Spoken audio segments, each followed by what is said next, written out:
This time around, it's such a great pleasure, it's such a great privilege for me to share. And I mean, humarap in front of all of us, family, and to share what the cross means for me. And that's for me, the cross of Christ means compassion.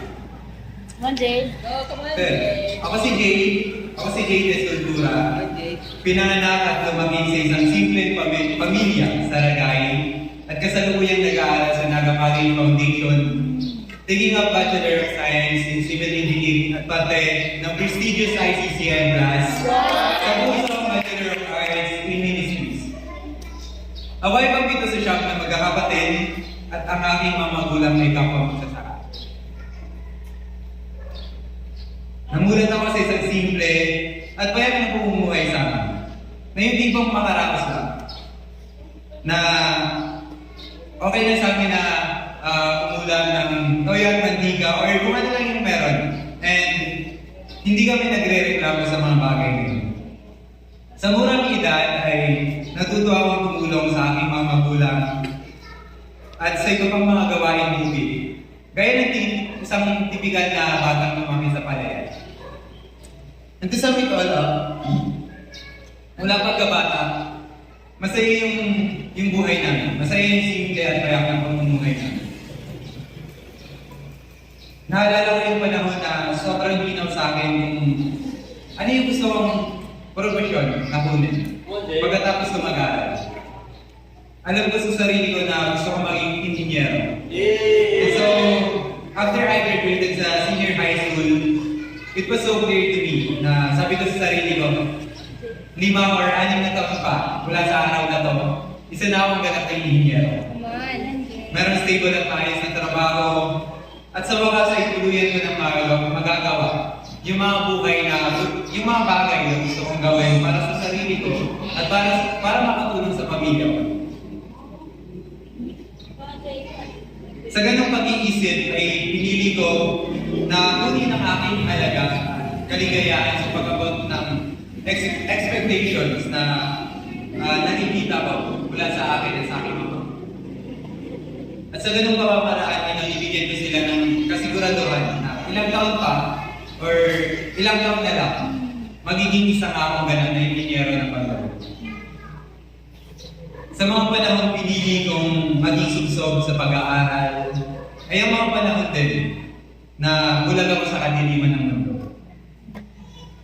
Kinain ako ng imural ko na pag-iisip at patuloy na nagpalamon sa mga kasalanan.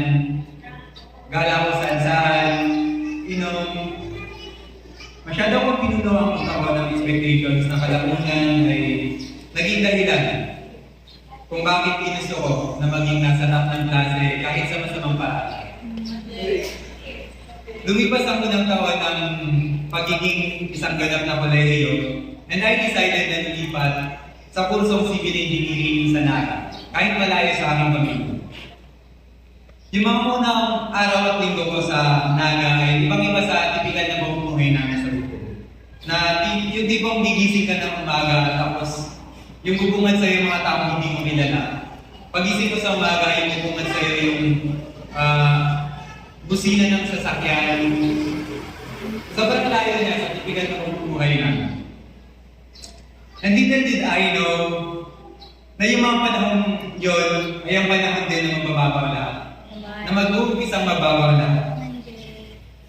Last year, it was August, I was reached out to by a missionary from Manila upang mag-aral ng Biblia.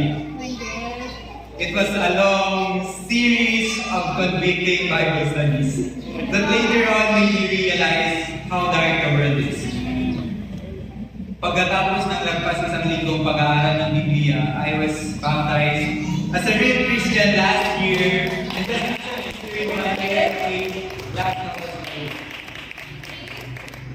it was a whole crazy roller coaster year for me. Madaming bagay na natuto kong gawin ng unang beses. Mula na naging disipulo, natuto akong makipag-usap sa sobrang random na mga tao na hindi ko naman kilala. Mag-aaral ng Biblia kasama ang mga kapwa ko estudyante, biyahe ng malayo mag-isa. At kung ano-ano pa.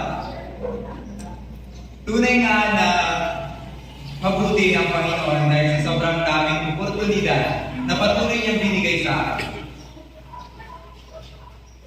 Subalit, kabaligtaran ng alam ng karamihan, ang buhay ng pagiging isang disipulo ay hindi madali.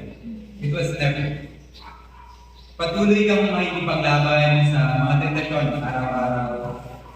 At patuloy kang pipilitin na hilangin mabalik sa mundo.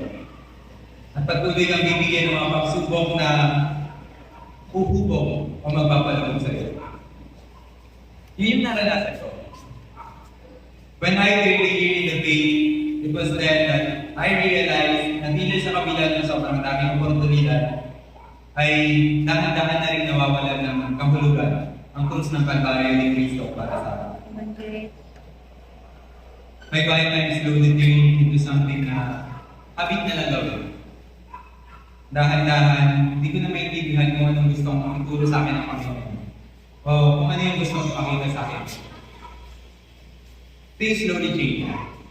And it slowly made me alive. Sa pag-umpisa ng bagong akad year, ay panibagong serye din ng sunod-sunod na pagsusunod. Mula sa pagkawala ng cellphone, sa linggo-linggong financial instability, sa mga araw na isa o dalawang beses ka na lang makakakain dahil sa overthinking at stress, hanggang sa dumagdag ng dumagdag ng dumagdag ng dumagdag. Walang nababawas. Dagdag lang dagdag, pero wala din naman nag-isip.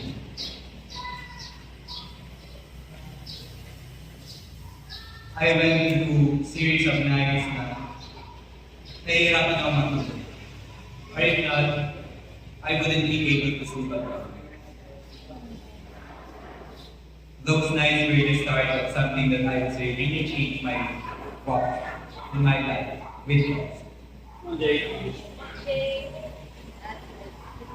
Sa umaga, labas ako sa bahay, punta ako sa punta sa school, set up ng Bible studies, lead ng Bible discussions, and evangelize with other disciples. Pero sa gabi, akyat sa rooftop, higa sa phone, iyak, habang iniisip kung ano yung nararamdaman. Because it was completely. It was a series of anxious nights and day-to-day struggle.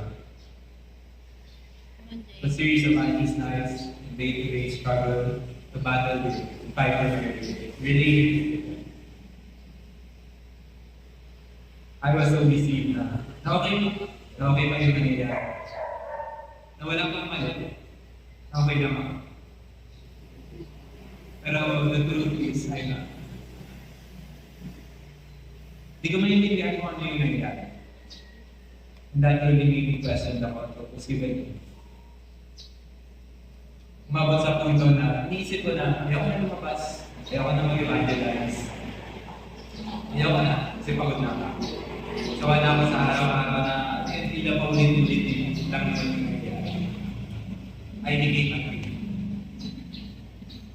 Hanggang lately lang, last few weeks ago, I heard a message galing sa mama ko na na-stroke daw yung lola. That time, hindi ko alam kung ano pwede kong gawin. Ano yung gagawin? That time was the time that I would consider the craziest life. Araw-araw, after class, punta ako sa hospital, pantay kay nanay, uwi ng late, tapos sa death ng services ng day. And that was what happened. Araw-araw. It went to the point that I would continuously be in quiet times.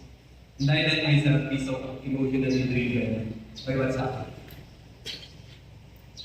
That time na, hindi pa ko igising natin. Eh dapat ang mga oras na kukuha ko sa Panginoon. Pero kabalik na rin yung mga.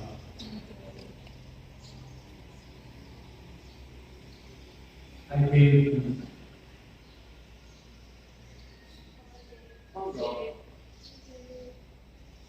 fail to see God's graciousness.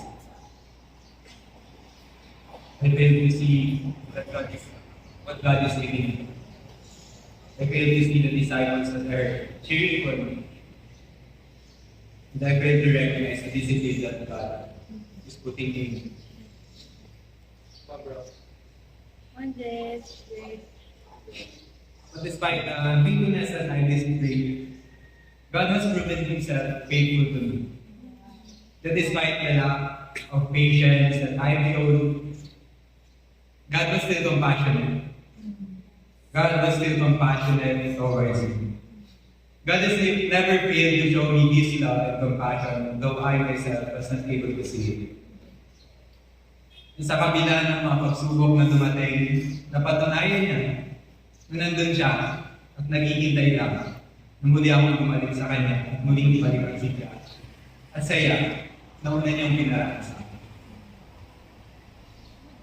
Lamentations 3 verses 22 to 24, the scripture says,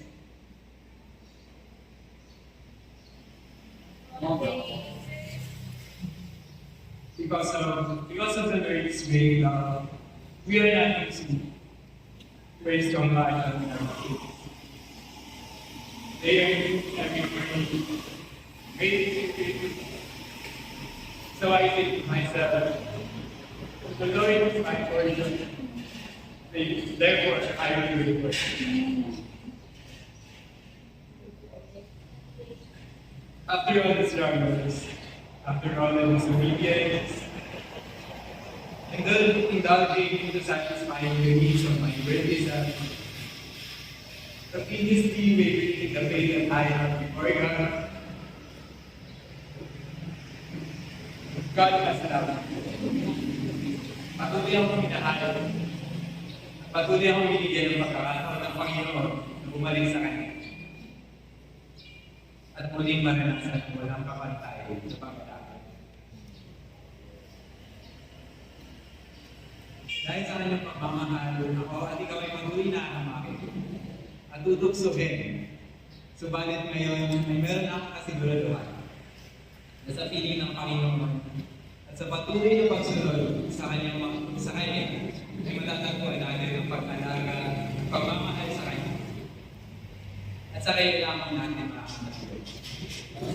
Hindi sa makamundong bagay, hindi sa pagpapakain sa ilusyon natin, sa pagsubay o unti-unting paglayo sa Kanya. At ngayon, ay meron akong lakas ng loob na tumayo sa harap ng lahat na may kagalakan sabihin na ang Panginoon ay parte ng aking buhay. At patuloy akong maghihintay sa Kanya at patuloy na sisigabing maging matuwid sa Kanyang mga mata kasama. As we take our communion, alalahanin natin na dahil sa mga sugat, dahil sa mga hampas at pasal, sa Kanyang nilagay, ay meron tayong pagkakataon ng araw-araw na tingnan at maranasan ang Kanyang habang. Ang Kanyang walang humpay na pagmamahal na patuloy at walang sawa niyang binibigay sa ating lahat. Nang sa ganun ay maalala natin na tayo ay minahal, tinanggap at patuloy na pinahabag. Salamat sa pagiging sa Diyos.